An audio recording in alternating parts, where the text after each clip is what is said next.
They actually also believed that currently the Jews are under the oppression of Rome, that this would be a political Messiah, that Jesus would be more than just a Messiah for salvation, for their souls, for things that are connecting, that he would make a real world difference in the political stature of the Jewish people. He would relieve them from the pressures of Rome and put them back in their rightful standing as powers and authorities in the world that they're living in. This is an interesting thing to just think about for a second, because in this, we're not seeing Jesus' brothers celebrated here as being given all the right worldly wisdom for Jesus to take, because Jesus goes on to say, no, I'm not going to do that. He has a different plan. We see that these brothers are saying, I think that you should actually accomplish what we want you to accomplish in the world through our politics, through what we believe you should accomplish as Messiah. If you're really the one you say you are, Jesus, if you're not just our brother that we've known for 30 some odd years and gotten to know everything about, if you're not just that annoyingly perfect brother, then would you go and be the Messiah that we'd hoped you be? Go to the middle of the center. Like, don't just live in the backwoods of Galilee and make all this like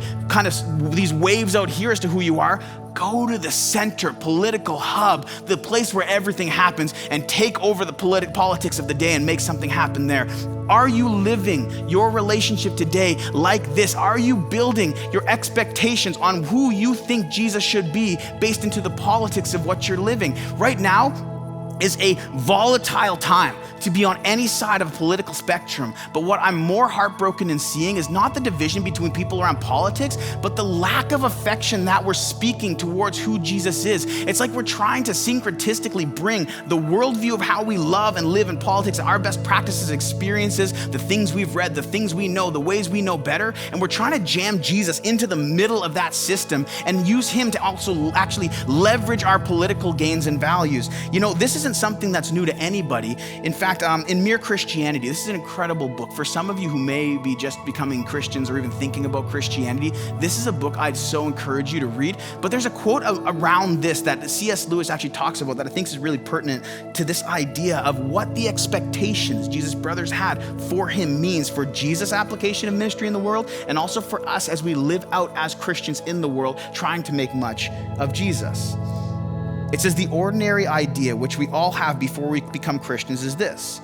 We take as the starting point our ordinary self with its various desires and interests. Then we admit that something else, call it morality or decent behavior or the good of society, has claims on this self, claims that interfere with its own desires.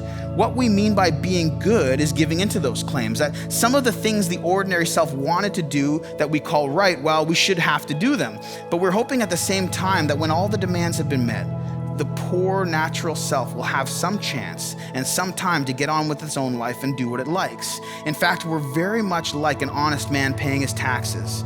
He pays them all right, but he does hope that there'll be some enough left over for him to live on, because we are all still taking our natural self as the starting point.